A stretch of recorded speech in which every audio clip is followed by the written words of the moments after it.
आज हम chapter first के सेकंड पेज से फिर से शुरू करेंगे।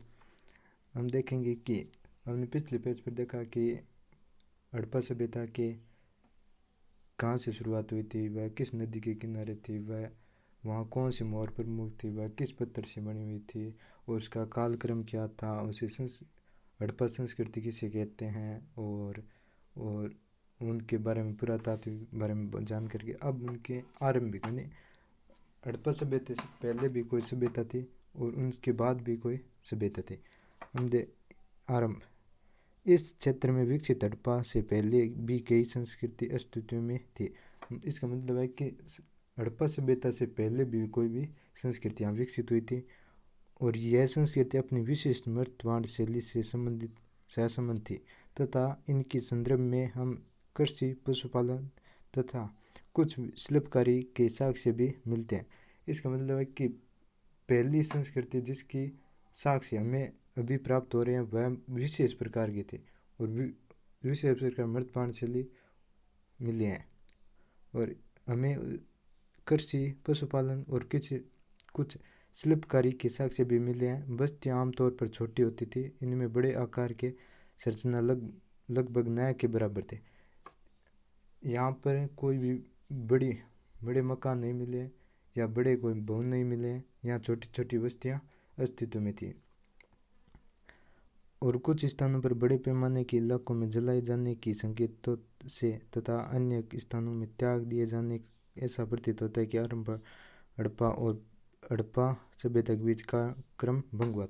इसका मतलब है कि आरंभिक हड़प्पा सभ्यता और हड़प्पा सभ्यता में बीच में अंतर था और निर्वाह के तरीके यानी मतलब है वह किस प्रकार अपना जीवन निर्वाह करते थे, वह किस प्रकार अपना भोजन प्राप्त करते थे। आपने मानचित्र 1 व 2 में देखा होगा कि विकसित हड़प्पा संस्कृति कुछ ऐसे स्थानों पर पनपी जहाँ पहले आरंभिक हड़प्पा सभ्यता अस्तित्व में थी। इन संस्कृति में कई तत्व जिनमें निर्वाह के तरीके शामिल हैं समान थे। हड़प्पा सभ्यता के निवास कई प्रकार के पेड़ पौधों से प्राप्त उत्पादन या जानवरों जिनमें मछली भी शामिल थे से प्राप्त भोजन करते थे। इसका मतलब है कि हड़प्पा सभ्यता के लोग मांसाहारी भी थे, यह मछलियों के मांस का भी प्रयोग करते थे। वह पेड़ पौधों के कंदमूलों से या उनकी जड़ों से या उनके फल फ्रूटों से भोजन प्राप्त करते थे। जले हुए अनाज के दाने तथा बीजों की खोज से पुरातात्विक आहार संबंधी आदतों के विषय में जानकारी प्राप्त करते हैं। उनके जो भी भोजन संबंधी सामग्री मिली है उससे हम उनके बारे में जानकारी प्राप्त करते हैं। वह किस प्रकार का भोजन करते थे, वह मांसाहारी थे या शाकाहारी थे, उनके बारे में हमें जानकारी प्राप्त होती है। इस अध्याय में पूरा वनस्पति के करते हैं जो प्राचीन वनस्पति के अध्याय में थे के विशेषज्ञ होते हैं। हड़प्पा स्थानों से मिले अनाज के दानों, गेहूँ, जौ, दाल, सफ़ेद चना तथा तिल शामिल है। बाजरे के दाने गुजरात स्थान से प्राप्त है। आपसे यह पूछा जा सकता है कि बाजरे के दाने किस स्थान से प्राप्त हुए हैं और गुजरात से। बाजरे के दाने गुजरात से प्राप्त हुए। चावल के दाने अपेक्षाकृत कम पाए गए हैं और हड़प्पा स्थलों से मिले जानवरों के हड्डियों से में मवेशियाँ, भेड़, बकरी, भैंस, सूअर की हड्डियों को शामिल थी।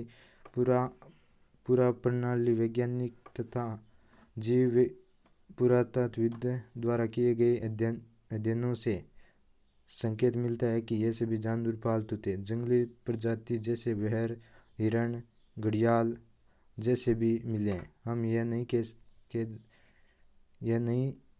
नहीं जान पाए हैं कि हड़प्पा निवासी स्वयं इन जानवरों का शिकार करते थे अथवा इन्हें आखेट समूह से इनका मांस प्राप्त करते थे। मछली तथा पक्षियों की हड्डियां भी मिली हैं।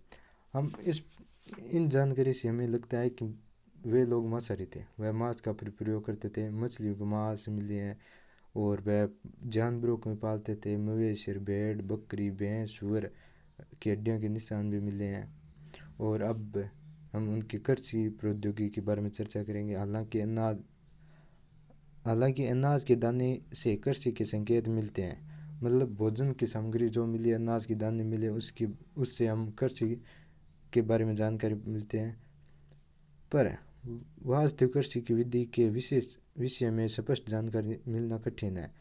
और क्या जुते हुए खेतों में बीजों की छिड़काव किया जाता था या मोहरों पर किए गए अंकन मरण मूर्तियों पर अंकित है, वह विषय में जानकारी प्राप्त है। इस आधार पर पुरातात्विक यह मानते हैं कि खेत जोतने के लिए बैलों का प्रयोग होता था। साथ ही चोलिस्तान के स्थान और बनावली हरियाणा से मिट्टी के बने हल के प्रारूप मिले। आपसे यह भी पूछा जा सकता है कि जोते हुए खेत के साक्ष्य किस स्थान से प्राप्त है? बनावली यानी हरियाणा में। बनावली है जो हरियाणा में, इसे मानचित्र में आपसे पूछा जा सकता है कि बनावली कहाँ स्थित है? हरियाणा में। और हल के प्रारूप और चोलिस्तान से भी प्राप्त हुए हैं जो है पाकिस्तान में। इसके अतिरिक्त पुरातात्विक को कालीबंगा यानी राजस्थान नामक स्थान पर जोते हुए खेत के साक्ष्य मिला है जो आरंभिक हड़प्पा स्तरों के संबंध है। यानी आपसे ये भी पूछा जा सकता है कि जोते हुए खेत के साक्ष्य किस स्थान से प्राप्त है? कालीबंगा। और कालीबंगा एक सभ्यता थी जो हड़प्पा सभ्यता की तीसरी राजधानी भी कहते हैं। इस खेत के हल रेखा के दो समय एक दूसरे के संपूर्ण काटते हुए विद्यमान थे, जो दर्शाता है कि एक साथ दो अलग अलग फसल उगाई करते थे। पुरातात्विक ने फसलों की कटाई के प्रयुक्त औजारों को पहचानने का प्रयास भी किया है। क्या हड़प्पा लोग लकड़ी के हत्थों बिठाए गए पत्थरों के फलक का प्रयोग करते थे या फिर वे धातु के औजारों का प्रयोग करते थे? इसका मतलब है कि वे किस प्रकार कृषि में किस प्रकार के हथियारों का प्रयोग करते थे या किस प्रकार औजारों का प्रयोग करते थे। वे लकड़ी का करते थे या लोहे का करते थे या पत्थर के औजारों का प्रयोग करते थे। और वह एक साथ दो प्रकार की कृषि करते थे। पुरातात्विक फसलों की कटाई के लिए औजारों का उपयोग। अधिकांश हड़प्पा स्थल अर्ध शुष्क क्षेत्रों में स्थित है। यहाँ संभवतः कृषि सिंचाई आवश्यकता पड़ती थी होगी। अफगानिस्तान में सोर्तुगई नामक हड़प्पा स्थल से नहरों के कुछ अवशेष मिले हैं। आप हड़प्पा समुद्र में नहरों के भी अवशेष मिले हैं। आपसे यह पूछा जा सकता है कि नहरों के अवशेष किस स्थान से प्राप्त हुए? सोर्तुगई अफगानिस्तान से प्राप्त हुए हैं, परंतु पंजाब और सिंध में नहीं मिले हैं। ऐसा संभव है कि प्राचीन नहर बहुत ही पहले ही गाँव से भर गई। इसका मतलब है कि नहर के अवशेष नए के बराबर मिले हैं। वो मिले हैं तो सोर्तुगई अफगानिस्तान मिले, भारत में इसके अवशेष है, पंजाब और सिंध में नहीं मिले हैं। और प्राचीन नहर बहुत ही पहले ही गाँव से भर गई। गाँव का मतलब है ये रेह से भर गई। कुछ कुओं से पानी के विशेषज्ञ होते हैं। हड़प्पा स्थलों से मिले अनाज के दानों प्रयोग सिंचाई के लिए किया जाता था। इसके अतिरिक्त धोलावीरा गुजरात में मिले जलाशय के प्रयोग संभवतः कृषि के लिए प्रयोग है। आपसे यह भी पूछा है कि जलाशय का अवशेष कहाँ से प्राप्त हुए हैं? गुजरात यानी धोलावीरा जो वर्तमान में ही खोजा गया स्थल था। और पुरातात्विक की पहचान कैसे की जाती है? पुरावस्तुओं की पहचान कैसे की जाती है? भोजन तैयार करने की प्रक्रिया में अनाज पीसने के यंत्र, उन्हें आपस में मिलाने या मिश्रण करने, पकाने के लिए बर्तनों की आवश्यकता थी।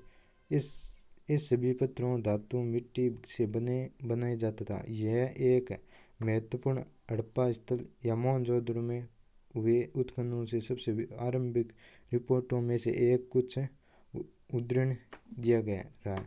अवतल चक्की बड़ी संख्या में मिली है। ऐसा प्रतीत होता है कि अनाज पीसने के लिए प्रयुक्त एकमात्र साधन था।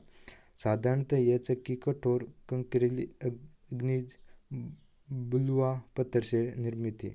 आमतौर पर इनसे अत्यधिक प्रयोग संकेत मिलते हैं, चूँकि इन चक्कियों का तल सामान्य उत्तल और निश्चित रूप से इन्हें जमीन के अथवा मिट्टी के जमाव में रखा जाता होगा। इनमें हिलाने से रोका जा सके। मुख्य रूप से इस प्रकार चक्कियाँ मिली है वे एक ही है जिन पर एक दूसरा छोटा पत्थर रखकर पीछे चलाया जाता था, आगे पीछे चलाया जाता था। इससे निचला पत्थर खोखला हो जाता था। दूसरे वे जिनका प्रयोग संभवतः केवल लालन या तरी बनाने के लिए, जड़ी बूटियों या मसालों को कूटने के लिए। इन दूसरे प्रकार के हथियारों हमारे श्रमिक द्वारा सालन पत्थर का नाम दिया गया। हमारे बावर्चियों ने एक ही पत्थर रसोई का में प्रयोग में लिए संग्रहालय में उधार मांगा है। इसका मतलब है कि आपसे यह भी पूछा जा सकता है कि अवतल चक्की के अवशेष किस स्थान से मिले हैं? मोहनजोदड़ो से।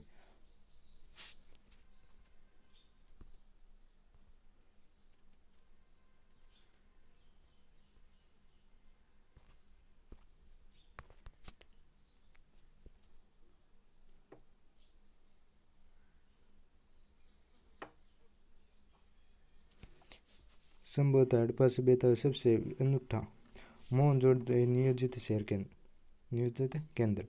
संभवतः हड़प्पा सभ्यता का सबसे अनूठा और पहलू शहरी केंद्रों का विकास था। आइए ऐसे ही एक केंद्र मोहनजोदड़ो और सुमस्ता से देखते हैं। हालांकि मोहनजोदड़ो सबसे प्रसिद्ध पुरातत्व है, सबसे पहले खोजा गया स्थल हड़प्पा है। आपसे यह पूछ सकते प्रसिद्ध स्थान कौन सा है सिंधु घाटी में? यह है मोहनजोदड़ो और सबसे पहला खोजा गया स्थान है हड़प्पा।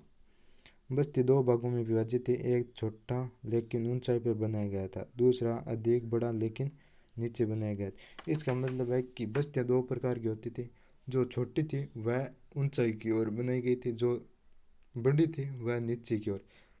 छोटी बस्तियों में बड़े लोग रहते थे और बड़ी बस्ती में छोटे मजदूर किसान आदि वर्ग के लोग रहते थे। इनमें दुर्ग और निचला शहर का नाम क्या था?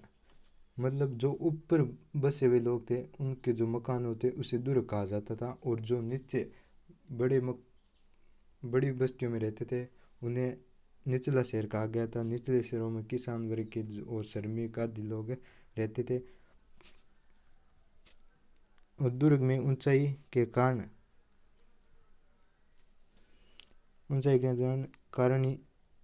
यह था कि यहाँ पर संरचना कच्चे ईंटों के चबूतरे पर बनी थी। दुर्ग की दीवारों को घेरा गया था, जिसका अर्थ है इसे निचले शहर से अलग किया गया। इसका मतलब है कि निचले शहर को से अलग करने के लिए दुर्गों के बाहर कर बाउंड्री या किल्लाबंदी की गई थी। निचले शहर की दीवारों से घेरा गया था। इसके अतिरिक्त कई भवनों को ऊंचे चबूतरों पर बनाया गया था जो नींव का कार्य करते थे। निचला शहर था वह ऊंचाई पर बनाया गया था और उनकी नींव के स्थान पर चबूतरे का प्रयोग किया जाता था। और अनुमान लगाया गया है कि यदि एक श्रमिक प्रतिदिन 1 घनी मीटर मिट्टी का ढोता होगा तो मात्र आधार को बनाने के लिए 40 लाख श्रमिकों की तथा बहुत बड़े पैमाने के श्रमिकों की आवश्यकता। इसका मतलब है कि इस निचले शहर को बसाने के लिए या दुर्ग को बसाने के लिए बहुत अधिक श्रमिकों की आवश्यकता पड़ी थी।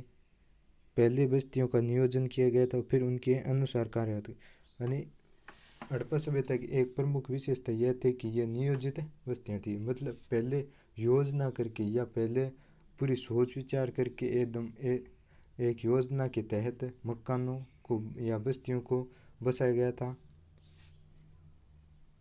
नियोजित या अन्य लक्षणों में ईंटें शामिल है, जो भले ही धूप में सुखाकर या भट्टी में पकाकर बनाई गई थी, निश्चित अनुपात में थी। यहाँ की लंबाई, ऊंचाई और चौड़ाई क्रमशः 4 गुना या 2 गुना थी। इस प्रकार ईंटें सभी हड़प्पा बस्ती में प्रयोग में ली गई थी। नालों का निर्माण। हड़प्पा शहर सबसे अनूठी और विशिष्टताओं में से एक ध्यानपूर्वक नियोजित जल विकास प्रणाली थी। यदि आप निचले शहर के नक्शे को देखें तो आप यह जान पाएंगे कि सड़कों और नालियों को लगभग एक ग्रिड पद्धति में बनाया गया है।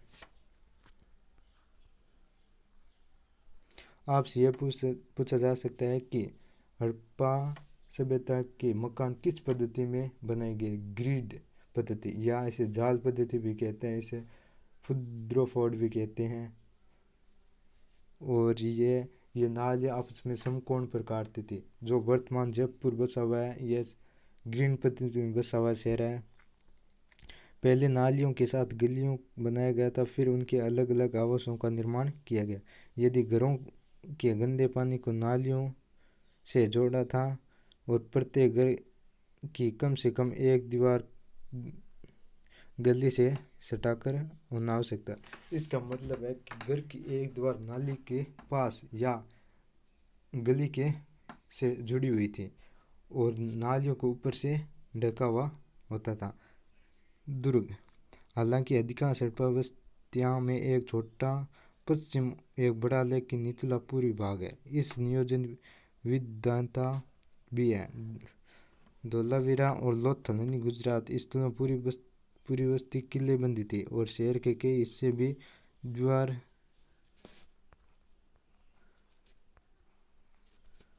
इससे भी थी अलग किया गया। लोथल दुर्ग दीवार से घिरा हुआ नहीं था पर कुछ ऊंचाई पर बनाया गया था। मतलब आपसे ये भी पूछा जा सकता कौन किस स्थान पर किलेबंदी की गई थी, धोलावीरा और लोथल गुजरात से। इसके बाद जो भी चैप्टर का बचे हुए भाग है उसके बारे में हम कल चर्चा करेंगे और जितना आज पढ़ा है उसके बारे में जो भी मोस्ट क्वेश्चन हो गए वह अगले वीडियो में दिखाए जाएंगे। इसके बारे में आपसे यह भी पूछा जा सकता है कि नालियों पर से ढकी हुई थी, ग्रीन पद्धति में बसे हुए थे और ये बाजरे के दाने किस स्थान से मिले हैं और हल के प्रारूप कहाँ से प्राप्त हुए हैं और जुते हुए खेत कहाँ के साग से मिले हैं और नहर के साग से कहाँ से मिले हैं और जलाशय के अवशेष कहाँ से प्राप्त हुए हैं। अलग छोटे छोटे मोस्ट क्वेश्चन हुए। और एक हड़प्पा दुर्दशा के बारे में हम चर्चा कर लेते हैं। हालांकि हड़प्पा सबसे पहले खोजा गया स्थल था, इस ईंट चुराने वालों ने बुरी तरह से नष्ट कर दिया। 1875 में भारतीय पुरातात्विक सर्वेक्षण के पहले जनरल अलेक्जेंडर कर्निगम ने सामान्य भारतीय जनक भी कहा जाता है। आपसे यह भी पूछा जा सकता है कि भारतीय पुरातात्विक जनक किसे कहा जाता है। अलेक्जेंडर कर्निगम कहा जाता है। जनक भी कहा गया ने लिखा था कि प्राचीन स्थल में से लिए गए कई ईंटों का मात्र लगभग 10 मील लंबी लाहौर से मुल्तान के बीच रेल पटरी बिछाने के लिए प्राप्त थी। इसका मतलब है कि लाहौर से मुल्तान तक अगर ईंटें बिछाई जाए तो एकदम सड़क भी बनाई जा सकती थी। इस प्रकार के स्थल में कई प्राचीन संरचना नष्ट कर दी गई थी। इसके विपरीत मोहनजोदड़ो कई बेहतर सुरक्षित थी। और आपको ये चित्र भी दिया गया मोहनजोदड़ो एक नाली और विशाल प्रवेश द्वार को देखिए। और पाठ के बारे में कल चर्चा करेंगे।